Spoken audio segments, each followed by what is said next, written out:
Вот так вот, ребята, у нас вот, блин, работает ливневка. Город Бердянск, центральная площадь, парк Шмидта. Смотрите, глубина воды. О, пожалуйста. Охуеть. Болото. Можно на лодке плавать уже. Вот не удивлюсь, если будет даже на лодках тут. Местами глубина достигает до 30 сантиметров.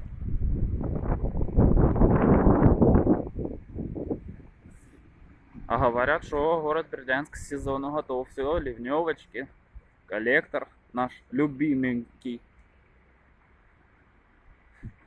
Вот так вот, ребята. После дождя город Бердянск.